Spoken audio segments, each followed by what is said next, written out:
Hello, hello, and welcome back to Retrieving Sanity with your podcast host Keegan. And this is your podcast for all mental health, addiction, recovery issues, and topics. And I've got a question for y'all today. Can you hear that little voice? Can you? No? Well, it's probably because it's just being drowned out by all the cacophony of the world. It's a loud place out there. It's very confusing and it's kind of bright lights. Sometimes you need glasses, sometimes you don't.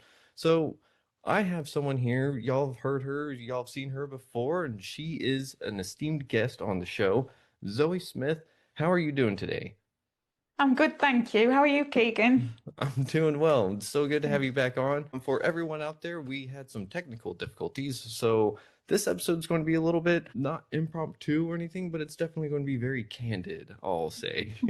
So, um, aside from the technological glitches that we've had, what has been going on in the world of Zoe Smith? It's been a really hectic couple of months, the last couple of months, but in Boy. a good way. I've been had my head down building some extra parts to the website and launching some new projects, which has been really exciting. So I've just launched some live exercise classes on the website. So each week we're going to cover a holistic approach to exercise so that people can build their fitness or their strength and conditioning. Three different types of yoga. So there's the mind, body, soul elements, and then meditation, breath work, sound healing, all on there. So it means that it can be available to as many people as possible, and it offers that holistic approach if people want it, or they can dip in and out of the bits that they want. Oh, And piloted it with some free classes a few weeks ago, and it went down really well. I got really positive feedback. So I've opened it up on a kind of free or pay what you can basis if you're going to attend live. And then I've opened up some memberships if people want on demand and whatnot. So that's been exciting. And then I've just launched a 6 week online course as well. So to support people who are feeling a bit burnt out, navigating stress and dealing with just life, really. There's a volume that is life, just to give them some tools to help them come back to themselves. And it's called Coming Home to You. And it is oh, about being able to take that time and the tools to come back to yourself and mm. cut out the noise. Oh, wow. That is all super exciting and very wonderful news. I know what it's like to kind of run like a website and it's hard. So congratulations on that. But You, real quick, where can everyone find it? Because it's you can, yourvitalitycoaching.com, right? yeah, that's right. Yourvitalitycoaching.com. Yeah. And Sweet. everything's on there. Awesome. Well, it is awesome that you have created such a wonderful piece of technology yourself, because now people can go there to essentially reconnect with their inner self. Is that kind of the point? Yes, yeah. And it's looking at life in a holistic way and Mhm. recognizing that obviously life is challenging. It's never wonderful in every aspect of our life either. There'll be something in life that's going amazingly well, and then there'll be other stuff that's sort of in the middle, a bit, it's not too bad, but it's not wonderful. And then there's something usually that's not great. I always say when I'm working with my coaching clients, like life is a bit like this, but there's loads of strands of it all doing that at the same time. And so this is just a way of giving people different tools to help navigate that. And I've seen the tools work in my own life, but I've also seen them work with a massive range of clients, all of us in different situations at different times of life. So I feel really confident that what I'm offering people is an actual practical resource they can take away and use. And there'll be some bits that people look at and go, no, that's not for me. And there'll be other bits that are like, wow, yeah, I can do that so easily. So it just gives people a selection. But the other thing that I find interesting, and again, I've experienced this in my life, like times in my life where I've looked at something and thought, no, that's not for me. And Mhm. then life carries on, something else happens, and somebody will say to me, have you ever tried whatever it was? And I'll be like, Mhm. yeah, I looked at it, it didn't work for me. And then that'll plant a seed in my head, and then I'll go away and look at it again, and it works. And so different tools at different times in different situations. And collectively, it's a bit of a toolbox, my website. And I think the website, I've seen it grow organically from what was originally a landing page, really. And then it started to grow and it started to become a bit disjointed. It sort of looked like, who is this woman and what is she doing? Because nothing joined up. It just, to someone looking at it, it just looked like I did 52 different things. Whereas quite proud of how it's come together now because it shows this cohesive offer and a toolbox of approaches. So it's been nice to see that come together. Oh man, that is exciting news because it's like a really awesome example of how your life is being molded by yourself into something and you're watching that whole progress. So you're coming from a place of having been healed while you're still healing. And so you're like, I don't know, like to me, it's just a really beautiful picture because it's you creating you in the moment and you're even able to sit there and be like, oh hey, like who was I, like what am I doing here? And now it's this, like you said, cohesive website that just entails everything that you do and you've made it available to everyone, which is just absolutely fantastic. Whenever uh you found yourself wanting to create this, what was the initial step? Like, what was the spark that started it for you? That's a good question. There's been a few different sparks in a few different areas, and I think that was what led it to become what it is now because there was a spark to start my Reiki healing, and then I Hmm. wanted to let people know that I was doing that. So that became my landing page. And then I started teaching the yoga classes. So I needed somewhere for people to find a bit more about that. And then I was doing retreat days. In lockdown, I was doing online fitness classes and I used to run them through a live Facebook group.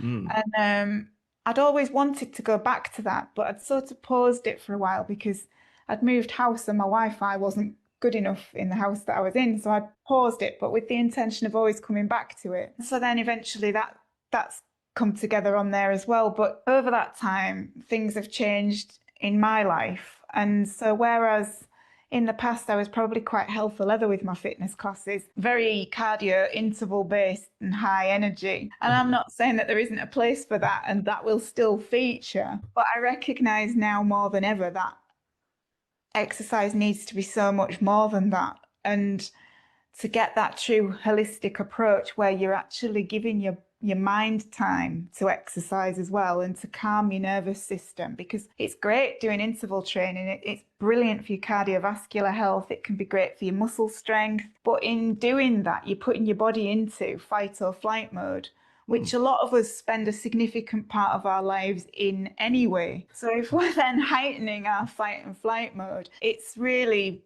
peaking our nervous system and it can put it into that kind of freeze mode where it says, right, I've got so much to feel, I've got so much going on that I'm actually going to now make you feel nothing. So having the balance with the yoga and the meditation and breath work and whatever works for you out of that can help just to balance the nervous system and to calm it back down. So I've learned that the hard way over the years, but it shaped my offer now in the wellness studio part of the website. So that's been quite an interesting journey to reflect on. Then also, I wanted to make it, there's so many different fitness websites out there, there's so many different health and well-being practitioners out there. And I wanted to make your vitality coaching slightly different because I don't want it to appeal to just someone who can afford it. I want it to be out there for everyone. So I deliberately made the classes live, free, or pay what you can. And then I've deliberately structured the memberships in a way that suits different budgets. And the course as well, I've tried to make that as accessible to everyone as possible because why shouldn't we all have access to these tools? They're so crucial to our well-being, and so many people now are looking for these kind of tools that would have never even considered it in the past because as a human race we need them more than ever at the moment, the way that the pace of life, the challenges we're all dealing with. So that sort of shaped how I put it together as well. Oh man, I love that because you're saying that it wasn't just a spark that started the fire, it was several sparks. And so it just all eventually kind of melded together to where it is now. It's great that you also mentioned that having everyone be in that fight or flight response in most of our lives and stuff, and then not being able to feel anything makes me think right back to where you were talking about how we have life doing this and things are doing this all over the place. And sometimes I know for myself, I'd like to sit there and be like, all right, I'm going to focus on that one thing that is down there, and I'm just going to hold on to it until it drags me down with it, you know? And so now you have this website to where if I were feeling like that, I could go over there and just be like, all right, what is going to help my mental health or spiritual well-being today, right? Yeah. And that is just freaking cool because a lot of people, like you said, don't realize that there are tools out there that people can utilize. And a lot of people are opening up their minds because they're like, I tried this and it doesn't work. I tried this and it doesn't work. And I tried that and it doesn't work, you know? So this is just so freaking cool. Um, and whenever it's all culminated into where it is now, how do you think that your, say, inner compass is pointing you? Because your website has been like a part of the journey, right? And so with it being, would you call it completed? Nope. I'd Yeah. really love to say it's completed because it's been a labour of love for the last few months. And I think it's fair to say that my social life and my life in general have sort of taken a back seat because everything's been website. But I know it'll carry on evolving. I know it will. And what I'd really like to do through it is to start to build a community. So I'm already looking at how that's going to work and how we can bring people together. One of the beautiful things about my Facebook Live classes that I was doing after around the end of lockdown was Mhm. the community that we built through it because we would meet to exercise together. And at that time, I used to do it every morning at 6 a.m. Mhm. And so there'd be a group who were always up at that time, and we'd meet and do the exercise together. And then there'd be others that came in and accessed the videos like later in the day or the next day or whatever. Everyone would comment on the videos, or we'd have a little chat before the class. And it actually grew a community where people were making friends with each other from far away, never physically met, but those friendships have lasted 4 years on. And I see, like on Facebook, sometimes I'll see them commenting on each other's posts, and I think, wow, you guys met through those classes and the support that they give each other and gave each other. So I would really like to tap into that and be able to expand on that through the website as well. And so that's something that I'm sort of looking at and thinking about for one of the next steps, as well as running some more face-to-face events. And I'd love to be able to do those around the world over the next few years as well, like take it to different countries and do retreat days and weekends and stuff like that.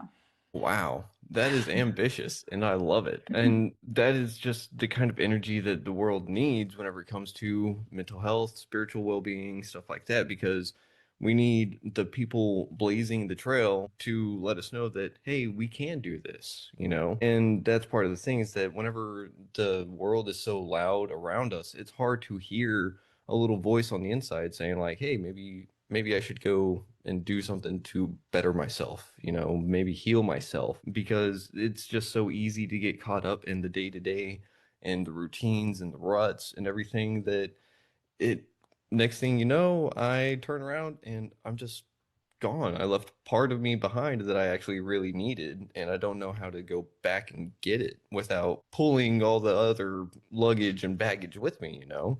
So it's really awesome that you've created something like this. And I also wanted to say that someone I spoke with recently told me a little bit about perfectionism that I was like, oh, okay. So I think you might like to hear this because they were like, you struggle with perfectionism, right? I was like, yeah. And they're like, well, let me tell you something. Whenever something is perfect, it's only for that moment, right? So being striving for perfection is kind of silly because in the moment, everything is as perfect as it will be in that moment. And I was like, huh, okay. So it felt like a lot of stress kind of came off. And at the same time, it was like, oh, I can do a little bit more, you know? So it's like, I don't know. I don't think you're aiming for perfection. I think you're aiming for a living thing. And I think that that itself is imperfection. in perfection. There we go. Yeah, something that just keeps evolving. And Hmm. yeah, no, I really like that. It's so true, isn't it? We strive for perfect, as in a state of perfection, and it doesn't exist, does it? Yeah, I Uh, love that. It doesn't exist. That gives us a lot of permission yeah. to keep growing and evolving. I think I like what you were saying, and it's so true about when we're living in that fight or flight mode, if our body does go into that freeze mode, if our nervous system sort of puts us on shutdown, if you like, and said, right, you've been feeling so many things and you don't know which to pay attention to. So now you're not going to feel anything. And it kind Mhm. of puts you into that burnout zone where you really just feel a bit no motivation, just sort of shut down. It's So really easy in that state, isn't it, to feel stuck as well. yeah. Whenever I've been feeling in those stuck states, I don't know if they want to be called a coach or anything like that, but it was my first energy coach per se. And they taught me that a rut is resisting the urge to transform. And I was like, and so years later, probably 2 years ago, I came up with routine, which is recycling old unnecessary tasks into new energy. It's like, for me, if I'm in a rut, I need to create a routine that gets me out of the rut and keeps me out of the rut for a little while. But at the same time, sticking to routines aren't the best thing either, but that leads to burnout sometimes. So how do I deal with burnout if I thought what I was doing is actually helping, or maybe it's not? That's where the regular reflection really comes in. But we don't always do this because we wait till we're in that rut. We wait till we're burnt out, we're in the rut. And Uh-huh. then we go, right, okay, this isn't working. Why isn't it working? And Mm. then we take that step back to reflect on it. But actually, what we need to be doing is reflecting more often. And if we just set aside a little bit of time every week or every fortnight, or even if push comes to shove, once a month, but just set aside some time, find the tools that work, whether it might be going out for a long walk, and whilst you're on that walk in nature, you're able to take a pause and hear your intuition and your inner voice, or whether it's sitting with a journal, going for a nice coffee somewhere, taking your journal, sit with your journal, empty your mind, or use some useful prompts to help you get your thoughts out on paper. Whatever it is that works for you, just taking that little bit of time to reflect on what's going well, what's not, any areas where you feel stuck, anything that you've got power to change, and things you're not in control of that you can't possibly change. Those things can be really powerful in helping us stay on top of that burnout cycle with the rut routine. It can break that, and it's so simple and it doesn't take long. Just an hour's walk in nature, half an hour sat with your journal, maybe 10 minutes breathing exercises, and 5 minutes reflection. There's so many different ways of doing it. Oh, okay. So I do like how you were starting to list the other types of reflection because I was like, I think you're just talking about journaling, right? Just with different prompts. And you're not, because you're saying that reflection is living as well. It is something that, in now that I think about it, it's kind of true whenever I reflect on the healing journey I've been on because my story has shifted. It hasn't changed, but my perspective has shifted a little bit that lets me see things a little bit different, that let me heal other parts of me that I didn't see before. But that's the thing is that I couldn't do that without reflection. And I know that I have not written in my journal all the time for that. So it's great that you're sitting there and like helping me recognize and the audience recognize that I don't have to sit there and just journal. I can go out for walks in nature. And by the way, I love doing that. Yeah, I need to do that. It's just been so hot out here. I don't want to. So, what are some of your favorite ways to reflect on yourself personally? I love to go for walks in nature, and I have a few favorite places to go. Depending like what it is that is on my mind will depend where I go. So sometimes I love nothing more than a walk on the beach. But if it's a hot day like it has been today, and I know that everybody's going to be out on the beach, then that doesn't appeal. I love going to the beach where I walk down onto the sand.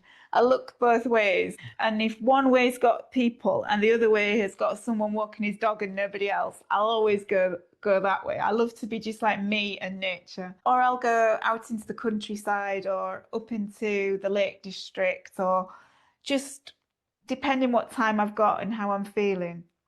So the type of nature has an effect on what type of benefit from reflection I'm going to get out of it.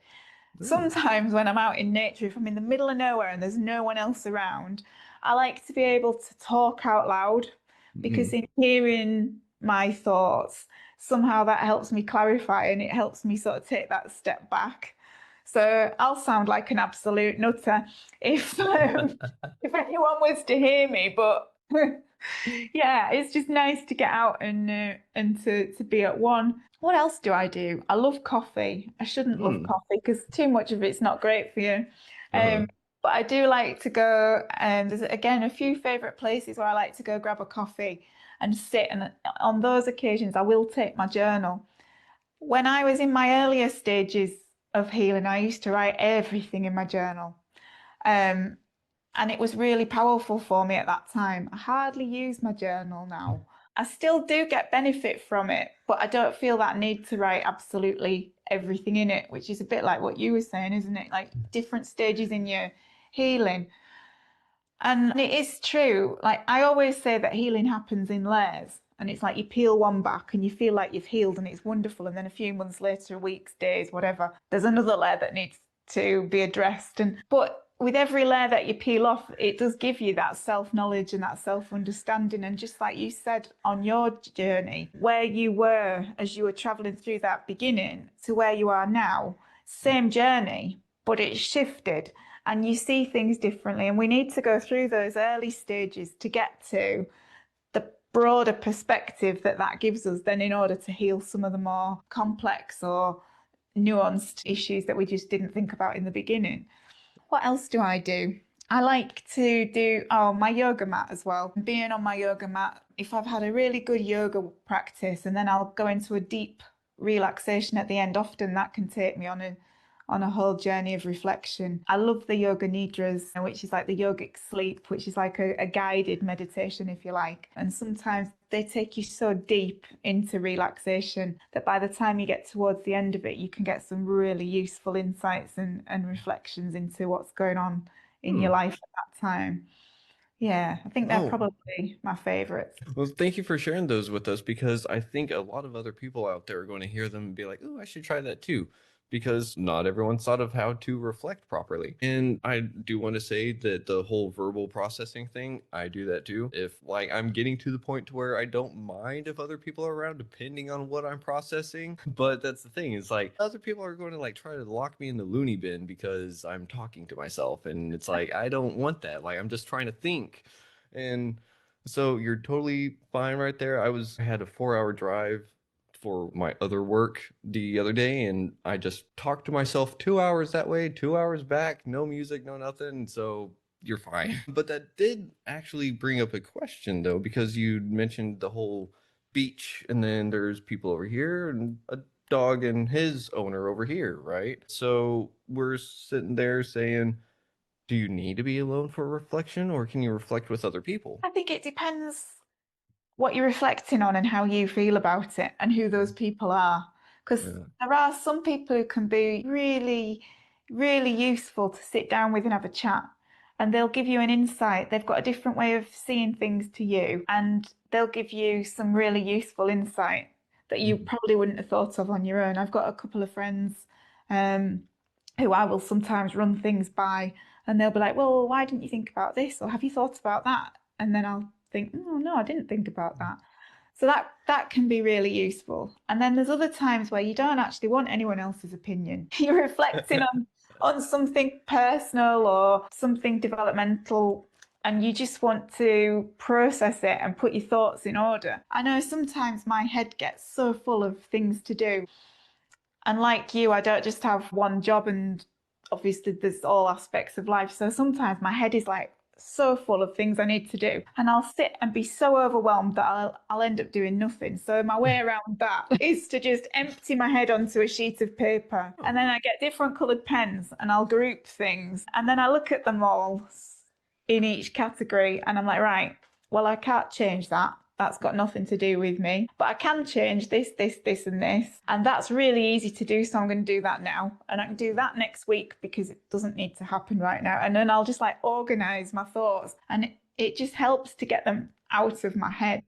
I love that because it sounds like a mind map of sorts, and Yeah. I love mind maps, but you're essentially saying just mind vomit onto the paper and then clean up the mess. Yeah.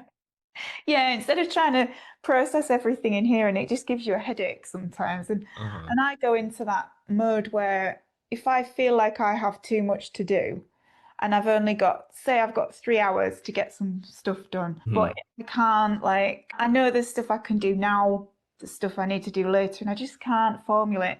So if I don't find a way to organize that, I will very easily sit for 3 hours scrolling on my phone and doing nothing.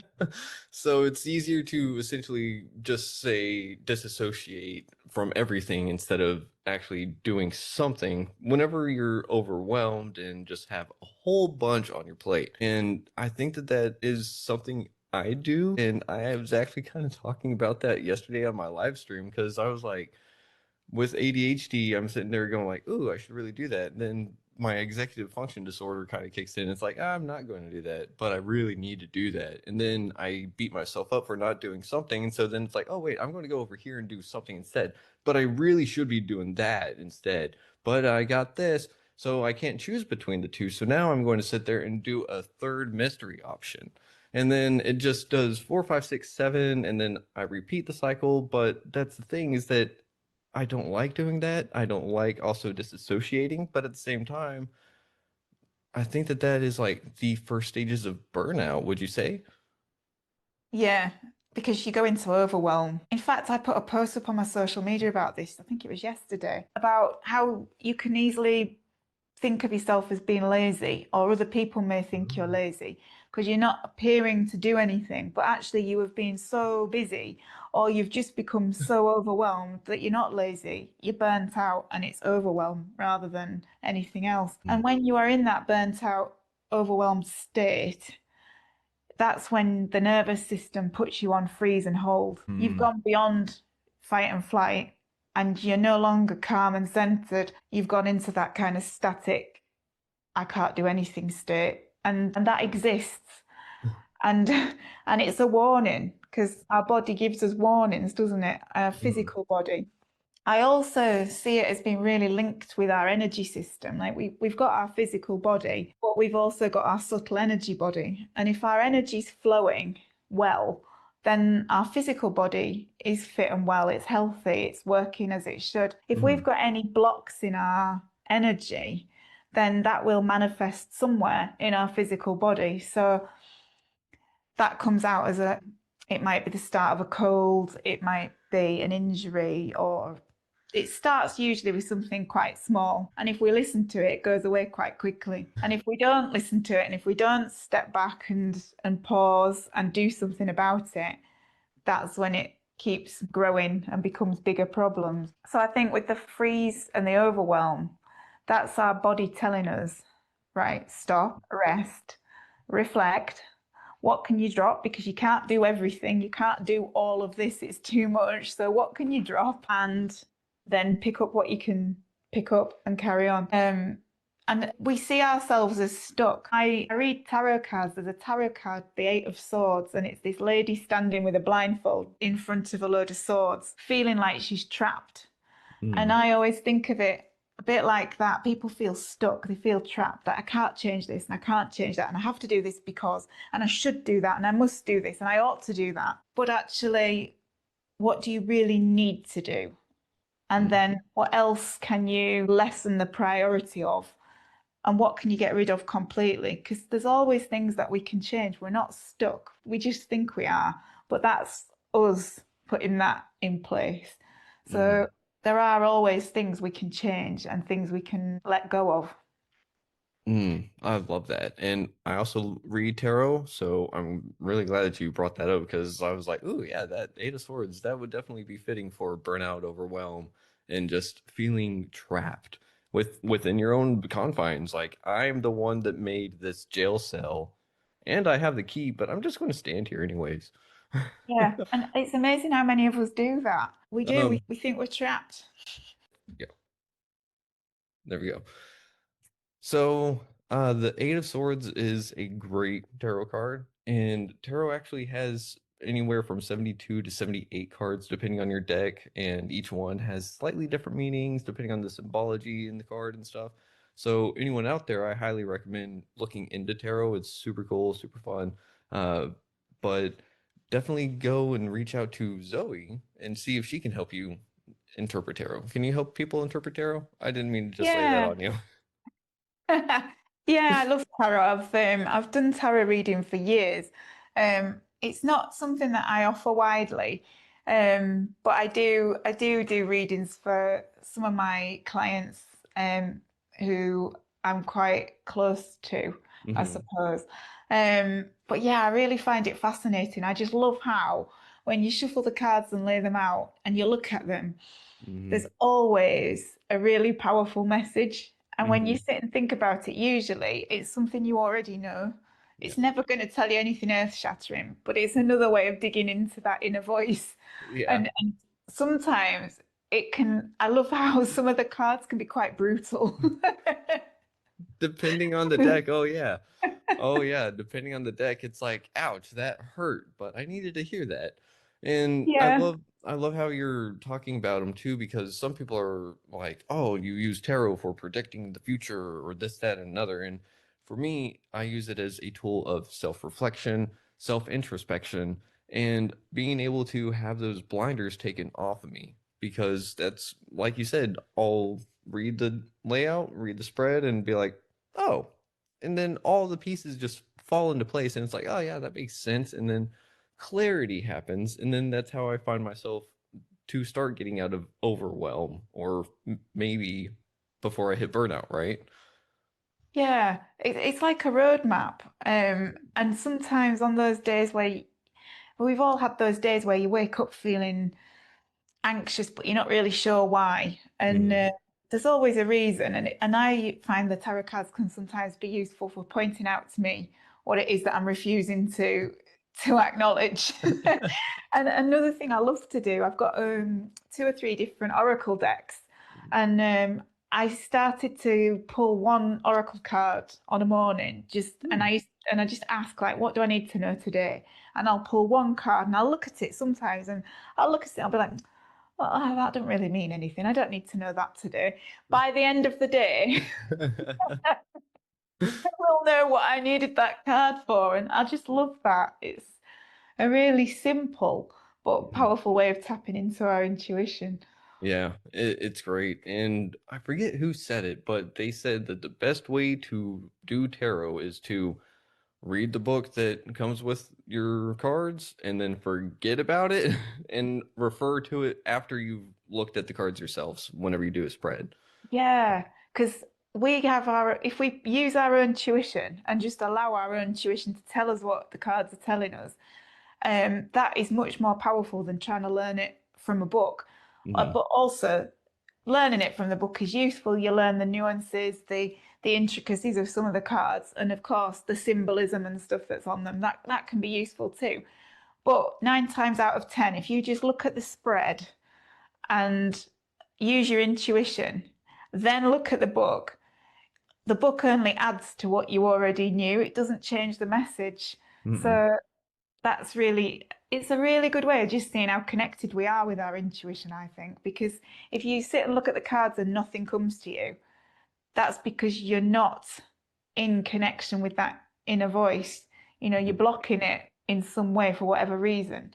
But if you can sit down and you look at them and you think, okay, yeah, I'm feeling this, and this, and then you look at the book and it's expanding on it, and then you know you're on the right lines and you're listening to your intuition. Yeah, and that is so amazing because our intuition leads us in a whole lot of ways that we don't really realize we're actually doing until we maybe reflect, I guess. Yeah. Yeah. To see how in connection we are with Yeah. it. Yeah. Because I, And I think we really do block it sometimes. So we can hear it, but we don't want to hear it. Because we've started down the path of something and we really want that to work. But deep down inside, we know we've made a mistake, we've gone a slightly wrong way, or we should backtrack, unpick some of what we've done and change it. We don't want Mhm. to make those changes. So it comes back to that feeling trapped again. We don't necessarily want to make the changes that deep down we know we should. And so it's easier just to carry on blindly down the path that we know we shouldn't be on. Uh, Um, so being connected with our intuition and truly taking that time to listen can shortcut a lot of those detours. hmm. That's so strange that you are saying that your intuition knows everything that you should be doing, but you're just like, executive decision, I'm not doing that." And we And still have free will, don't we? yeah, and so that kind of makes me wonder, like, where is this intuition coming from? And it's from ourselves, right?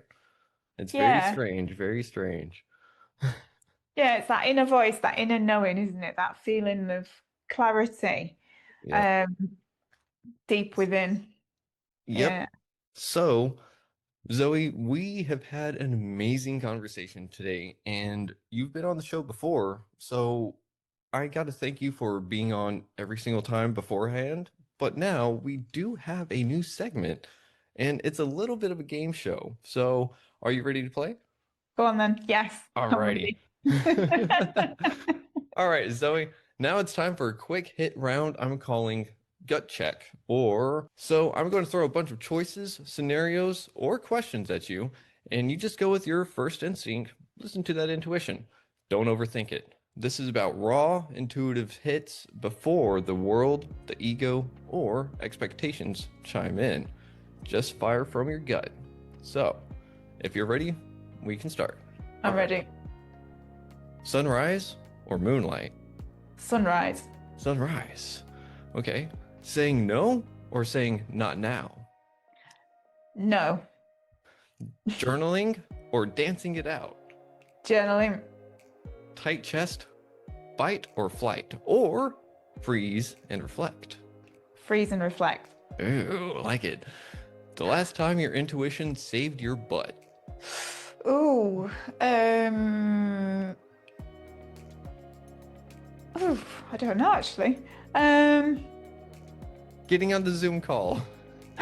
Yes, yeah. All right. Yeah, jumping on Zoom when Riverside wouldn't work. Yeah. All right. Let's see. Forest, ocean, or desert to reset your nervous system? Forest. Forest. All right. Someone says, trust yourself. What's the first image or word that pops into your head? Intuition. Intuition. All right. Energy feels off in a room. Do you leave? Do you clear it? Or lean in and observe? Lean in and observe. Lean in and observe. All right. And what's one physical yes your body gives you? That feeling of excitement in your stomach. Ooh, like butterflies? Yeah. And then last one, what's your biggest hell no signal? Oof. Getting a migraine. Oh, yeah, that would definitely put a stop in my tracks too. So, you survived the storm through life and this little quick-fire gut check. So, did anything surprise you? Yeah, it surprised me that I said journaling and not dancing. 'Cause I love Really? dancing. Yeah. Well, I mean, maybe because we were talking about journaling a little bit earlier and Maybe. reflecting. And Yeah. maybe you can't really reflect too well unless you're in a mirror talking to yourself while you're dancing, you know? Yeah, true. All right. So there's one other question with all this. Was there something your body was saying before your mouth did? In the quiz. Mm-hmm. Uh, Or during anything. Sometimes I get like a feeling, you know, I don't tell lies because I'm a terrible liar. And if I tell lies, people could just always tell that I'm lying. But you know, if you're in a position where you think, shall I tell the truth or shall I lie? And you have that feeling, I Mhm. get that kind of feeling sometimes if I'm about to do something, but my body's saying, no, don't do that. It's that Mm. kind of same, like, hang on a minute, stop. That sort of, I don't know how to describe it, but that inner feeling you get when you know you shouldn't really be doing something. Fair enough. So, Zoe, because you've survived the storm, you've done everything, and you are just an amazing person in general, you have earned yourself the title, the Intuition Whisperer, because sometimes the smallest voice within needs the biggest cheerleader on the outside. So, I like that. uh, so we can definitely see you on in the future again, correct? Yeah.